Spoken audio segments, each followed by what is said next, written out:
is up, YouTube? I am back in town and happy to be providing Ghost Recon content once again. But while I was gone, my Xbox team, Zen Kings, they had the most incredible match I've ever seen out of the Ghost War League.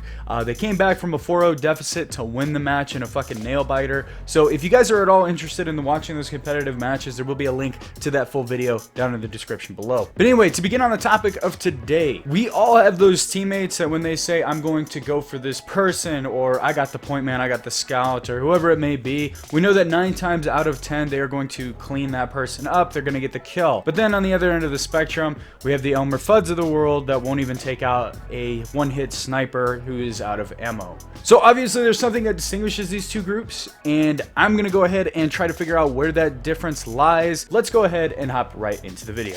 But before we do anything, I do have 2 featured clips in this video. Since I was gone for such a while, I figured why not have 2 of them. One by my friend ToyotaGreen. He's another Recon content creator. There will be a link to his channel below where you can go check out his streams. He streams pretty much every day. Anyway, the next clip is by a supporter, Ben. His gamer tag is OrionTS, and he has a beautiful squad wipe here and provides the perfect example of the ideal close quarters combat situation.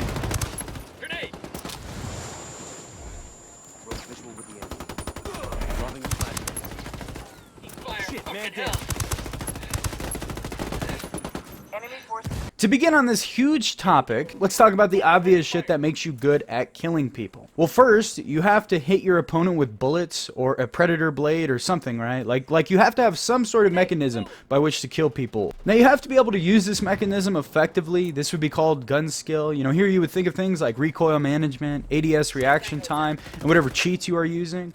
Gun skill is included in a larger category I would just call skill, and other components of this would be movement skill, how fast you crouch and go prone, as well as how fast you can get from point A to point B to point C.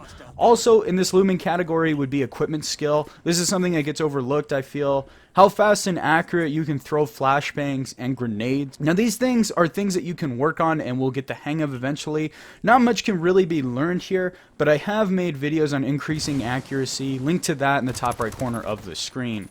Now altogether, I would say that the skill part of close quarters combat amounts to about 30% of what determines the overall outcome of a gunfight. Sometimes it amounts to more than that. That's pretty much only when people rush you and you have no room for tactics. Now let's talk about the remaining 70%, the stuff that you do have like immediate control of. Let's begin with guns. You know those things that go boom on the pointy end? Now there are things concerning guns that you don't have to do with skill, namely gun knowledge.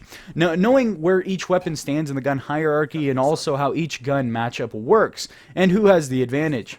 For example, am I really going to challenge a fucking point man when I'm enforcer? No, not really. That doesn't really make sense. But of course, there is an added layer of depth. If the point man is within 10 meters from me, maybe behind an obstacle, and I have the super shorty, I might challenge him. If the point man is very weak, I might also challenge. And I will most definitely try and get in his face if I have the surprise element. If I am within 30 meters of this point man, my mindset is different than if I'm at 100 meters. So on and so forth. There are a lot of factors to keep in mind. It also helps to have knowledge of the mind behind the gun.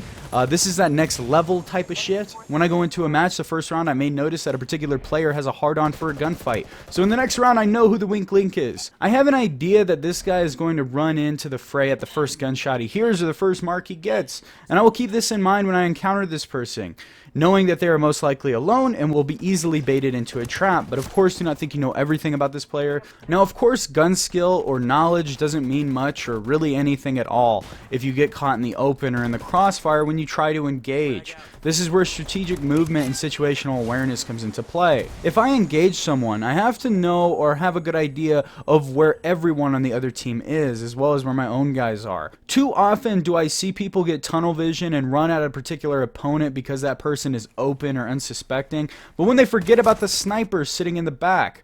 So let's say this is the situation that I'm given. Now I imagine everyone, even my own teammates, is having lines of sight that form a grid on the map. My teammates have lines of sight to assist me, and my enemies have lines of sight dedicated to shutting me down.